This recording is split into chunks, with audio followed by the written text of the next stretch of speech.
Hello viewers, this is Deepak here. हमने हमारा topic number 3 complete कर लिया था। ठीक है, टॉपिक नंबर 3 हमारा जो है कंप्लीट हो चुका था। अब आज से हम हमारा टॉपिक नंबर 4 स्टार्ट कर रहे हैं। ठीक है, टॉपिक नंबर 4 का जो है टाइटल रहेगा हमारा कार्य, ऊर्जा और शक्ति। इंग्लिश में बोलेंगे इसको वर्क, पावर एंड एनर्जी। ठीक है, वर्क, पावर एंड एनर्जी हम स्टार्ट कर रहे हैं। ठीक है, इसका क्वेश्चन नंबर फर्स्ट देखिए। क्वेश्चन नंबर फर्स्ट है, किसी घर्षणहीन पृष्ठ पर स्मॉल v चाल से चलता हुआ m द्रव्यमान का एक ब्लॉक है। उसी द्रव्यमान m के विराम अवस्था में स्थित एक अन्य ब्लॉक से क्या करता है, टकराता है। टक्कर के पश्चात पहला ब्लॉक v/3 चाल से अपने प्रारंभिक गति की दिशा से थीटा कोण पर चलने लगता है। तो टक्कर के पश्चात दूसरे ब्लॉक की चाल क्या होगी? सीबीएसई आईपीएमटी 2015 का ही क्वेश्चन है। ठीक है, चार ऑप्शंस दे रखे हैं यहाँ पे हमारे, ये रहे। अब जो यहाँ पे इसने कंडीशन दी है हमें क्वेश्चन में, इसी को मैं थोड़ा सा विजुअलाइज करने की आपको कोशिश करवाऊं। तो देखिए कुछ इस प्रकार से हो रहा है। घर्षणहीन पृष्ठ है, ठीक है, फ्रिक्शन नहीं लगेगा। v चाल से चलता हुआ m द्रव्यमान का एक ब्लॉक है। ये m द्रव्यमान का ब्लॉक है जो किस चाल से चल रहा है, v चाल से चल रहा है। ठीक है, इसके बाद उसी द्रव्यमान m के, ठीक है, द्रव्यमान m का एक विराम अवस्था में ब्लॉक है। अब ये कंडीशन कब की है? टक्कर से पूर्व की, यानी कि प्रारंभिक अवस्था की। तो मैंने प्रारंभिक अवस्था के लिए क्या ले लिए, वेग u1 और u2 बोल दिया।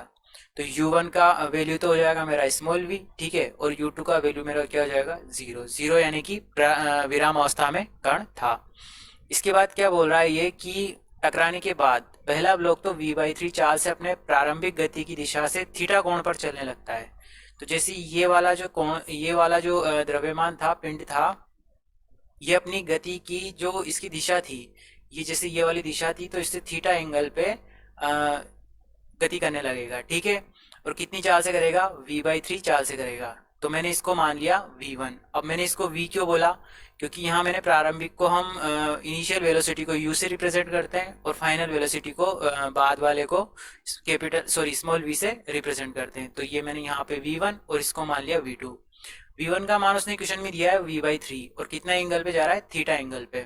और v2 का वैल्यू मुझे पता नहीं है, तो मैंने इसको क्वेश्चन मार्क लगा के लिख दिया, यानी कि v2 का मान जो है हमें यहाँ पे ज्ञात करना है। ठीक है, इसके बाद आ जाओ आप, हमें क्वेश्चन में क्या क्या दे रखा है।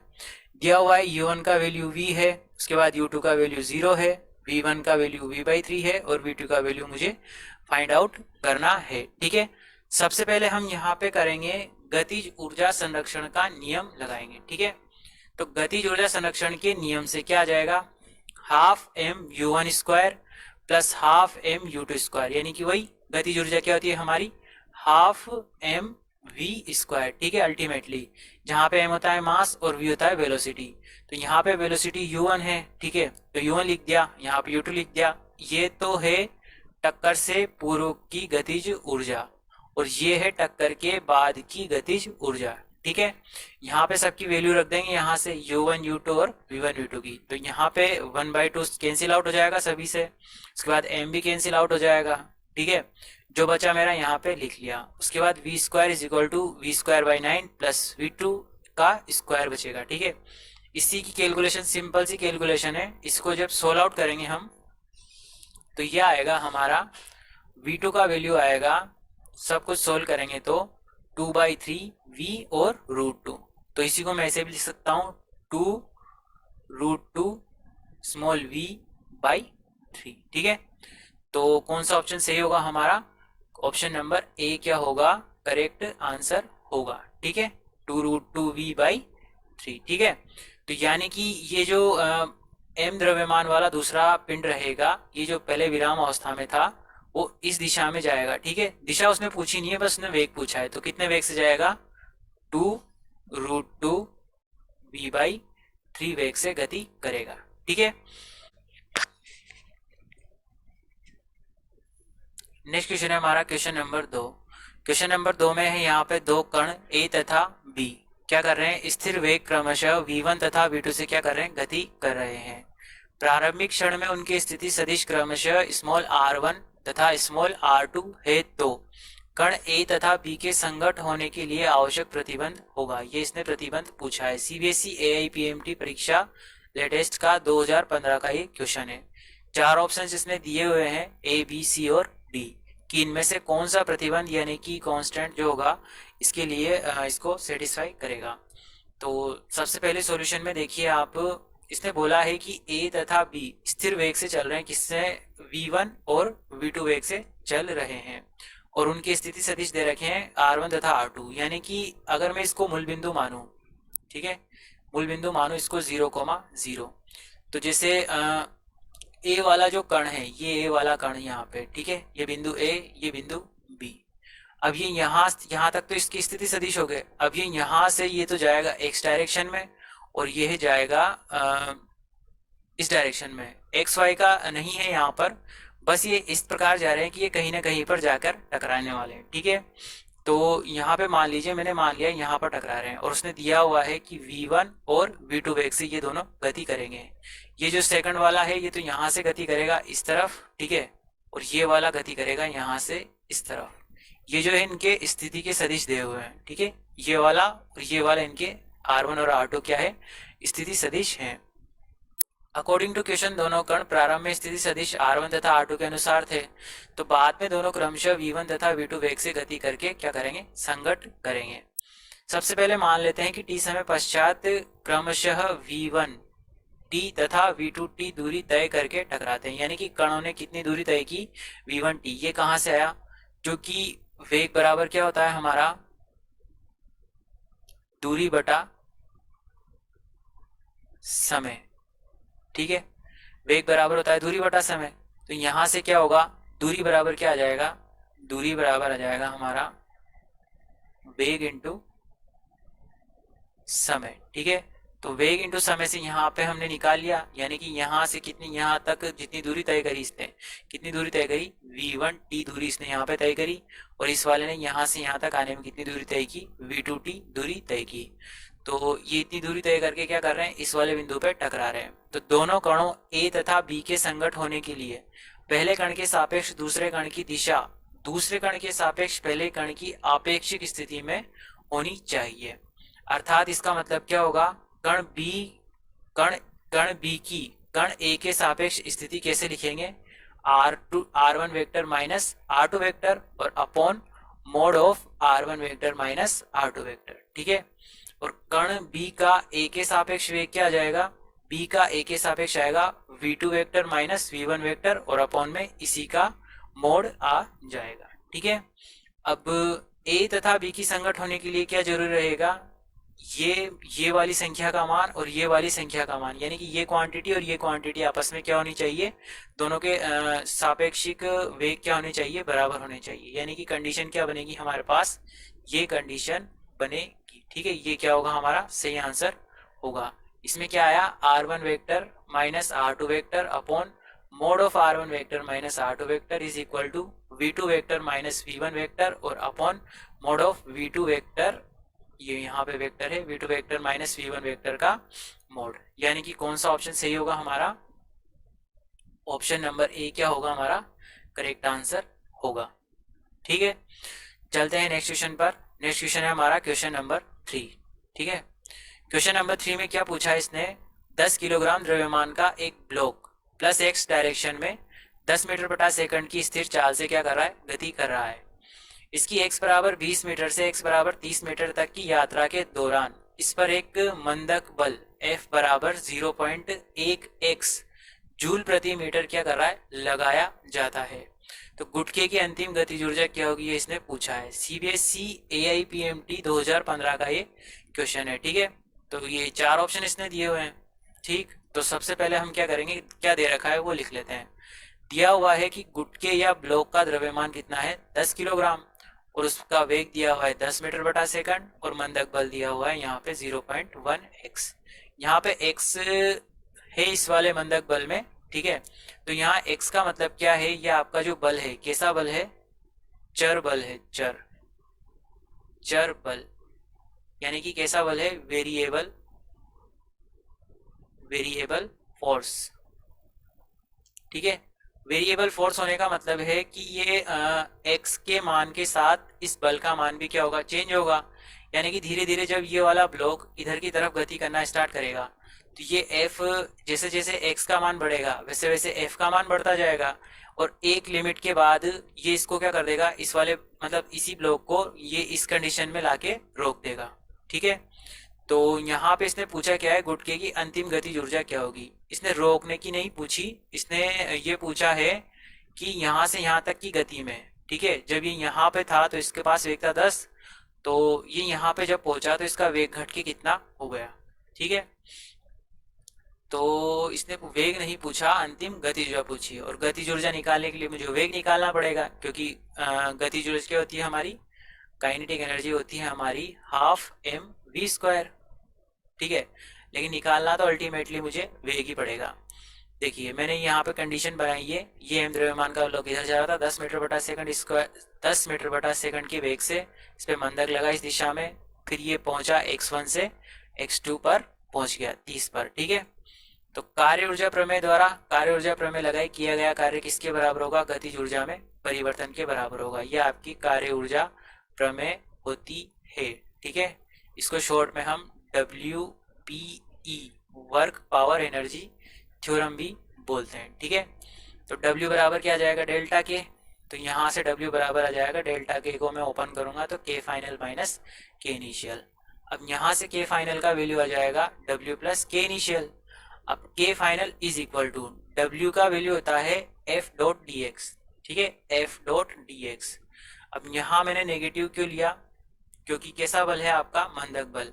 बल भी क्या है, F is equal to minus में दिया हुआ है। ये जो बल है ना, ये कैसा बल है, एक मंदक बल है। ठीक है, और मंदक बल होने के कारण यहाँ पे किसका यूज लिया हमने, माइनस का यूज ले लिया। ठीक है, तो यहाँ पे आ जाएगा F डॉट डी एक्स, और लिमिट आ जाएगी x की, क्योंकि यहाँ पे dx है तो x1 से x2 प्लस k इनिशियल, यानी प्रारंभ में आपका गतिज ऊर्जा क्या थी, हाफ एम वी स्क्वायर, जहाँ पे वेग क्या रखेंगे हम 10 मीटर बटा सेकंड।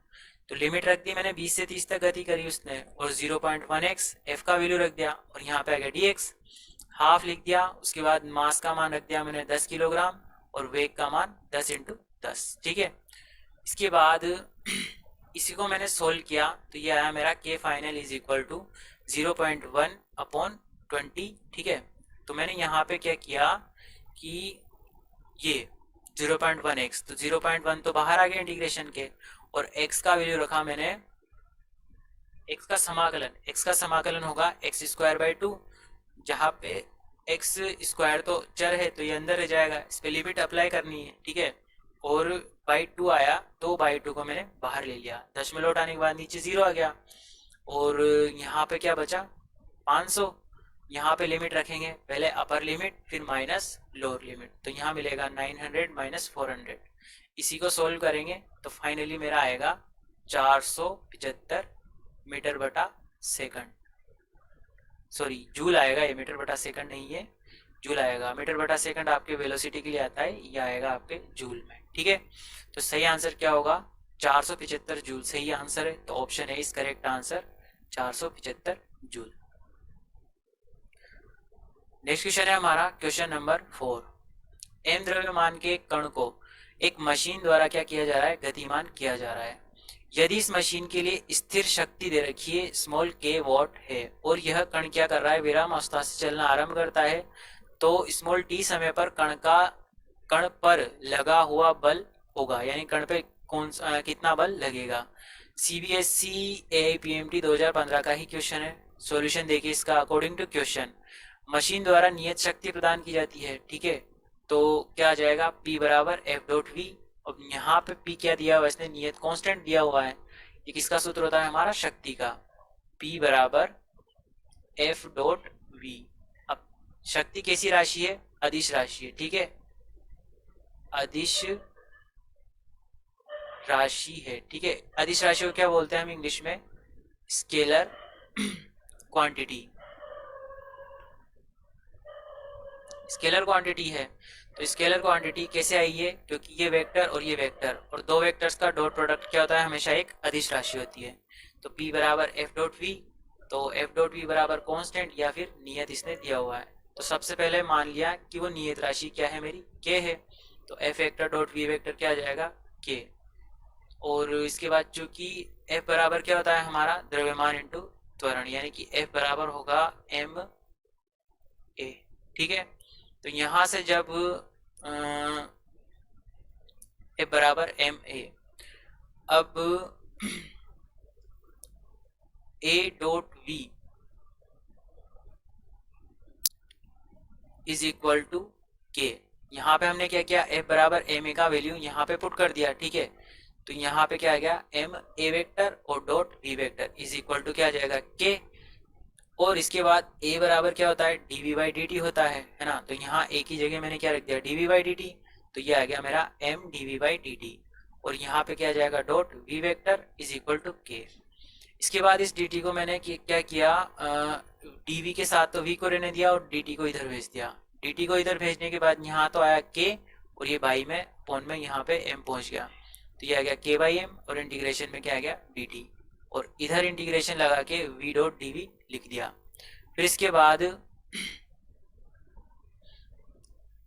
क्या हुआ कि मैंने v का इंटीग्रेशन किया, किसके सापेक्ष, dv के सापेक्ष। तो v का इंटीग्रेशन आ जाएगा मेरा v square by two is equal to k by m as it is. और यहाँ पे क्या था, वन डॉट डी टी। तो वन का समाकलन t के सापेक्ष हो जाएगा मेरा t। तो यहाँ से v का वैल्यू आ गया अंडर रूट टू के टी अपॉन एम।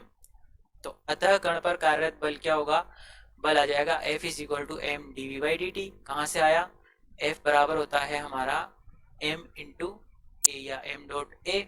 तो यहाँ पे a को क्या लिख दिया मैंने, एम ए को क्या लिख सकता हूँ मैं, डी वी बटा डी टी लिख सकता हूँ। तो यहाँ मैंने ऐसे लिख दिया।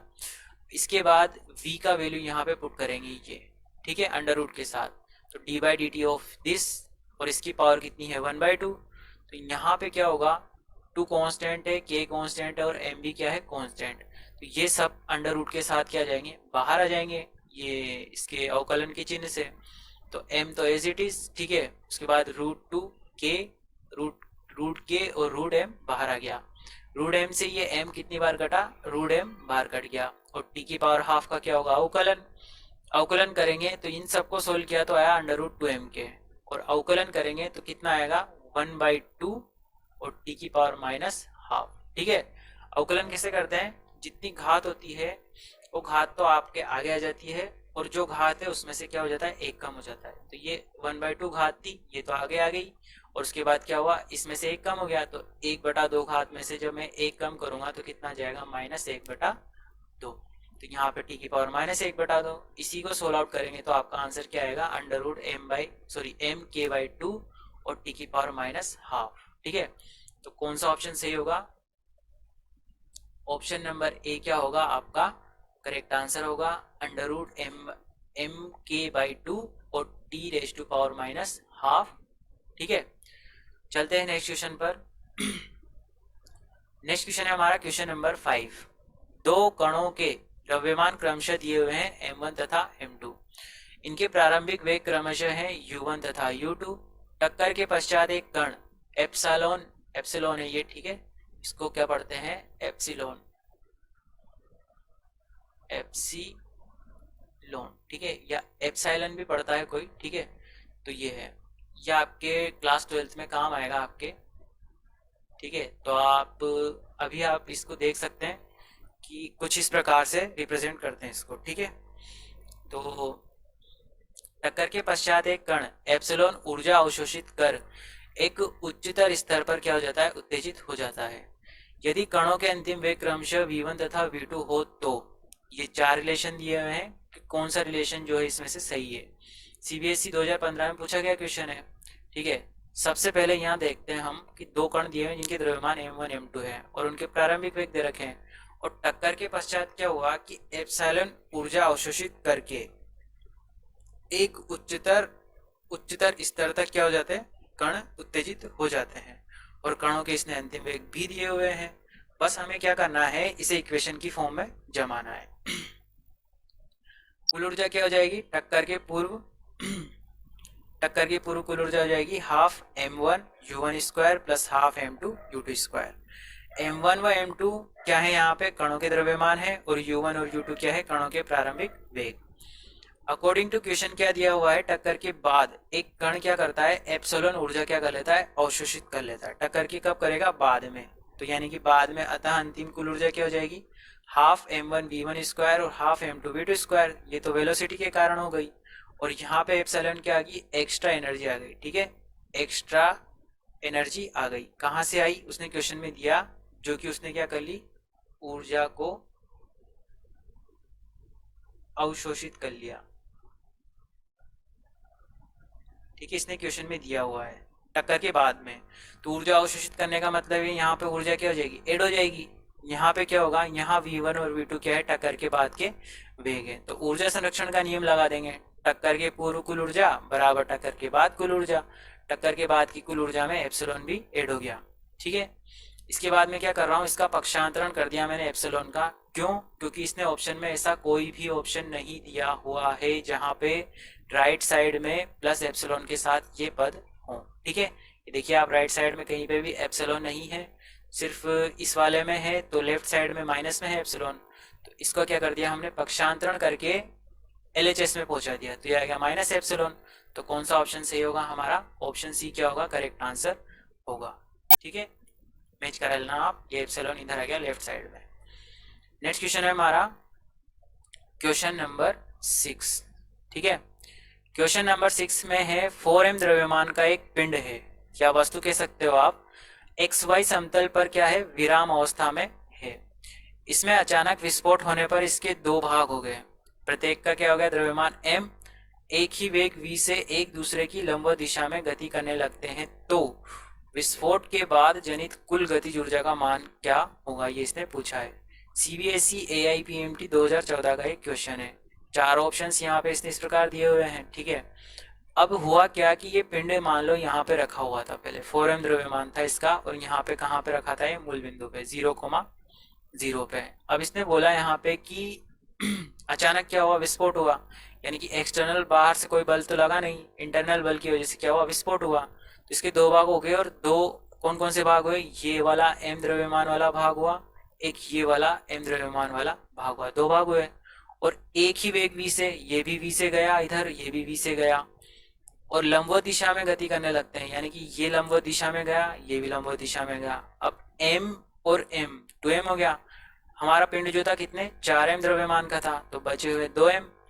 तो विस्फोट के कारण जनित कुल गतिज ऊर्जा का मान पूछा है, तो मैंने मान लिया कि ये समान द्रव्यमान के पिंड लंबवत दिशा में v और v वेग से जाएंगे, तो इनका परिणामी वेग 45 डिग्री कोण पर आएगा, और क्या आएगा, अंडर रूट में v square plus v square, तो √2v आ जाएगा। और जो 2m द्रव्यमान वाला पार्ट था वो इन दोनों की क्या जाएगा, क्रिया प्रतिक्रिया के कारण अपोजिट डायरेक्शन में जाएगा, और उसको मान लिया मैंने कितने वेग से जा रहा है, वो विडेश वेग से। विडेश का मान हम बाद में निकालने वाले हैं। द्रव्यमान कितना है इसका, 2m। दिए गए चित्रानुसार 4m द्रव्यमान के पिंड का एक भाग तो प्लस x डायरेक्शन में v वेग से, तथा अन्य स्मॉल m द्रव्यमान का भाग प्लस y डायरेक्शन में v वेग से गति कर रहा है, तथा शेष 2m द्रव्यमान वाला भाग विपरीत दिशा में गति करेगा। क्यों करेगा, क्रिया प्रतिक्रिया नियम से, ठीक है। क्यों, क्योंकि इस डायरेक्शन में क्रिया हो रही, तो प्रतिक्रिया स्वरूप ये डायरेक्शन में ये गति करेगा। तो अतः विस्फोट के बाद क्या होना चाहिए, संवेग क्या होना चाहिए, 0 होना चाहिए। तो माना तीसरे भाग का वेग क्या है, v डैश है, तीसरा भाग यानी कि पहला, दूसरा और तीसरा भाग का वेग मान लिया मैंने v डैश। तो प्लस x तथा प्लस y दिशा में जाने वाले कणों का कुल परिणामी संवेग क्या होगा, ये तो वेग था, संवेग क्या हो जाएगा, अंडर रूट में पहले के संवेग का वर्ग प्लस दूसरे के संवेग का वर्ग, और संवेग p बराबर क्या होता है, संवेग स्मॉल p बराबर होता है आपका द्रव्यमान इंटू वेग, और कैपिटल P जो होता है आपकी शक्ति होती है, ठीक है, शक्ति, जो कि किसके बराबर होती है, F vector dot V vector के। ये कैपिटल P से डिनोट करते हैं, ये स्मॉल p से डिनोट करते हैं। तो यहाँ पे जब मैं इसको सोल्व करूंगा तो आ जाएगा अंडर रूट 2mv। तो परिणामी संवेग आया ये तो, ठीक है। फिर उसके बाद क्या करेंगे, संवेग संरक्षण का नियम लगाएंगे। तो संवेग संरक्षण के नियम से क्या आ जाएगा, अंडर रूट 2mv बराबर 2mv डैश, यानी कि टक्कर मतलब उसका कुल संवेग क्या होगा, 0 होगा। तो ये एक तो इस डायरेक्शन में है, एक अपोजिट डायरेक्शन में है, तो दोनों का संवेग क्या होना चाहिए, बराबर। तो एक साइड का संवेग तो आया √2mv, और इस साइड का संवेग क्या हो जाएगा, v डैश, तो आ गया। और द्रव्यमान कितना आ गया 2m, तो विडेश का वैल्यू मैंने यहाँ पे पुट कर दिया, सॉरी विडेश का नहीं, ये वाला वैल्यू मैंने यहाँ पे पुट कर दिया। तो विडेश मैंने यहाँ से निकाला तो क्या आया मेरे पास v/√2। ठीक है, तो ये v/√2 मैंने बाद में यहाँ पे लिखा है, यहाँ से निकालने के बाद इसको बाद में यहाँ पे लिखा है। तो अतः विस्फोट द्वारा उत्पन्न कुल गतिज ऊर्जा, यानी कि विस्फोट से कितनी गतिज ऊर्जा जो है आपके जनरेट हुई, टोटल आ जाएगी। 3 पार्ट हुए, एम एम और एम। एम और एम वाला तो वी वेग से जा रहा था और 2m वाला वी डैश वेग से जा रहा था। सबके मान पुट कर दिए, सोल्व किया, क्या आया, ये आया मेरा 3mv²/2। ठीक है, तो सही आंसर क्या होगा हमारा 3mv²/2। तो option B is correct answer, ये वाला होगा। नेक्स्ट क्वेश्चन है हमारा क्वेश्चन नंबर 7। क्वेश्चन नंबर 7 में देखिए, 5 किलोग्राम के कण पर 3 आई के प्लस जे के न्यूटन का क्या लग रहा है, बल लगाया जाता है। कण स्थिति 2 आई के प्लस के से स्थिति 4 आई के प्लस 3 जे के माइनस के तक क्या हो जाता है, विस्थापित होता है। तब कण द्वारा किया गया कार्य क्या होगा, ये इसने पूछा है। नीट 2013 का क्वेश्चन है। ठीक है, सबसे पहले सॉल्यूशन देखिए इसका। 5 किलोग्राम का है हमारा कण और उस पर बल कितना लग रहा है, एफ वेक्टर दिया हुआ है 3 i के प्लस जे के, तो एफ क्या हो जाएगा 3 i के प्लस जे के, मास दिया है 2 किलोग्राम। तो r1 वेक्टर और r2 वेक्टर उसने यहाँ पे दिए हुए हैं, कण की स्थिति दे रखी है उसने। ठीक है, तो मतलब कण यहाँ से इस वाले स्थिति सदिश से, मान लीजिए ये r1 था आपका, ठीक है, ये क्या था स्थिति सदिश r1 वेक्टर, तो ये यहाँ पे मान लीजिए इसका क्या है स्थिति सदिश 2i के प्लस के से स्थिति 4i के प्लस 3j के माइनस के, मान लीजिए ये r2 वेक्टर है, इसको मान लो आप 4i के प्लस 3j के और माइनस के। ठीक है, तो इन दोनों का विस्थापन सदिश क्या जाएगा, r2 vector minus r1 vector. ठीक है, तो यहाँ से क्या लिख लिया मैंने, विस्थापन सदिश s वेक्टर बराबर r2 vector minus r1 vector, दोनों सदिशों को घटा दिया, s वेक्टर प्राप्त कर लिया, w बराबर f vector dot s vector का फॉर्मूला लगा दिया, दोनों का डॉट प्रोडक्ट लेंगे, फाइनल आंसर आएगा हमारे पास 9 जूल। तो सही आंसर क्या होगा, 9 joule is correct answer. Next question है हमारा आज का लास्ट क्वेश्चन। देखिए क्वेश्चन नंबर 8। क्वेश्चन नंबर 8 में क्या दिया हुआ है कि 3 किलोग्राम द्रव्यमान का एक ठोस बेलन है। ठीक है, किसी क्षैतिज तल पर 4 मीटर बटा सेकंड के वेग से क्या हो रहा है, लुढ़क रहा है। तो यह 200 न्यूटन प्रति मीटर बल नियतांक के एक क्षैतिज स्प्रिंग से क्या करेगा, टकराएगा। तो स्प्रिंग में उत्पन्न अधिकतम संपीड़न इसने पूछा है। सीबीएसई आईपीएमटी 2012 स्क्रीनिंग परीक्षा का एक क्वेश्चन है। सॉल्यूशन देखिए, ये क्षैतिज तल मान लिया मैंने, ठीक है, और यहाँ पे स्प्रिंग जो है आपके फिक्स है। जब मैं इसको इधर से धक्का मारूंगा तो ये इधर पुश होके इसमें स्थिति जुड़ जाएगी, ये इधर सरकेगी नहीं। यहाँ से ये क्या है, फिक्स है आपके। अब इसको आप दीवार से फिक्स मानो या किसी ऑब्जेक्ट से फिक्स मानो, ये आपको समझना है। ठीक है, तो क्या हो रहा है यहाँ पे, थोड़ा सा यहाँ पे एक रोटेशन मोशन लगेगा। क्यों, क्योंकि ये बेलन जो है आपका इस प्रकार लुढ़कता हुआ आएगा और इसके स्प्रिंग को हिट करेगा। तो होगा यहाँ पे क्या कि एक तो बेलन क्या है, ठोस बेलन है। अब ठोस बेलन है, रोटेशन कर रहा है, जहाँ रोटेशन होगा वहाँ पे क्या आ जाएगा, जड़त्वाघूर्ण आ जाएगा। ठीक है, और जड़त्वाघूर्ण I इज इक्वल टू होता है हमारा mk²। ये हम हमारा नेक्स्ट जो है हमारा घूर्णन गतिकी वाला चैप्टर है, रोटेशनल मोशन। ठीक है, रोटेशनल मोशन, तो वहां पे क्या करेंगे, हम इसको पढ़ेंगे। तो अभी आप ये क्वेश्चन तो देखिए। तो हुआ क्या कि ये बेलन ने क्या किया, 4 मीटर बटा सेकंड के वेग से इधर गति कर रहा था, इसका मास था 3 किलोग्राम। अब जब ये इसको हिट करेगा इस स्प्रिंग को, जिसका स्प्रिंग कांस्टेंट है 200 न्यूटन प्रति मीटर, तो जब ये हिट करेगा तो इसके पास, चूंकि इसके पास कुछ वेलोसिटी है, तो इसके पास क्या होगा, एक संवेग होगा। उस संवेग से जब ये इसको हिट करेगा, ठीक है, तो इसमें कुछ ऊर्जा थी, वो ऊर्जा क्या करेगा, स्प्रिंग को ट्रांसफर करेगा, और स्प्रिंग उसको ऊर्जा को किस रूप में संचित करेगी, स्थितिज ऊर्जा के रूप में संचित करेगी।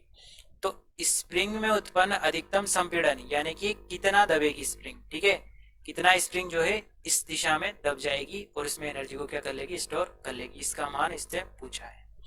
तो यहाँ गतिज ऊर्जा में क्षति, यहाँ पे ये जो पिंड है इसकी गतिज ऊर्जा में जो कमी आएगी वो किसके बराबर होगी, ये स्प्रिंग की स्थिति ऊर्जा में जो वृद्धि होगी ये उसके बराबर होगी, यानी कि इसने अपनी एनर्जी किसको ट्रांसफर कर दिया, स्प्रिंग को, और इसने किस रूप में स्टोर कर लिया उसको, स्थितिज ऊर्जा के रूप में। तो यहाँ पे गतिज ऊर्जा में क्षति, इसकी गतिज ऊर्जा में क्षति कितनी हुई, half M V square plus half M V square K square by R square. अब ये वाली गतिज ऊर्जा तो कौन सी है, स्थानांतरण की गतिज ऊर्जा, स्थानांतरण की गतिज ऊर्जा है, यानी कि स्थानांतरण गति के कारण ऊर्जा। और ये वाली जो ऊर्जा है ये कौन सी गतिज ऊर्जा है, रोटेशनल, ठीक है, रोटेशनल मोशन या कहें घूर्णन गति, घूर्णन गति के कारण गतिज ऊर्जा। ये पढ़ेंगे हम आगे के चैप्टर में, ठीक है। अभी आप क्वेश्चन पे ध्यान दीजिए। ये अभी आप ऐसा मान लीजिए कि ये होती है आपके रोटेशनल मोशन के कारण गतिज ऊर्जा, ठीक है। तो ये नेक्स्ट चैप्टर में पढ़ने वाले हम। तो अभी तो आप ये आ जाएगी आपके half M V square K square by are square. और स्प्रिंग की स्थिति ऊर्जा क्या होती है, हाफ के एक्स स्क्वायर, और मैक्सिमम पूछा है उसने अधिकतम संपीड़न, तो के मैक्स का होल स्क्वायर। तो ठोस बेलन के लिए के स्क्वायर बाय आर स्क्वायर का मान होता है आपके 1/2। ये आपको ध्यान रखना है, यह आपको अगले चैप्टर में आता है आपके, ठीक है, घूर्णन वाले चैप्टर में आता है, तो वहां से आपको ध्यान रखना है। जहाँ पे क्या होती है बेलन की त्रिज्या, और आई इज इक्वल टू होता है हमारा एम के स्क्वायर, है ना, ये इसमें संबंध है, और आर होती है हमारी घूर्णन की त्रिज्या, और बी बराबर ओमेगा आर वाला कॉन्सेप्ट लगता है। ये आर वही वाला है जब वो कोई कण गति करता है, कण या पिंड गति करता है। तो के स्क्वायर बाय आर स्क्वायर का मान हो जाएगा हाफ। सारी वैल्यूज यहाँ पे पुट कर देंगे, पुट करके सोल्व आउट करेंगे तो के मैक्स का मान आया 6/10 यानी कि 0.6 मीटर। यानी कि जब ये इसको एनर्जी ट्रांसफर करेगा तो ये कितना दबेगा, यानी कि कितनी विस्थापन होगा इसमें, अधिकतम संपीड़न कितना होगा, 0.6 मीटर। तो ऑप्शन बी क्या होगा हमारा सही आंसर होगा 0.6 मीटर, ठीक है। आज की वीडियो में हमने 8 क्वेश्चंस कंप्लीट किए हैं, ठीक है, जो कि हमारा टॉपिक नंबर 4 था, वर्क पावर एनर्जी का।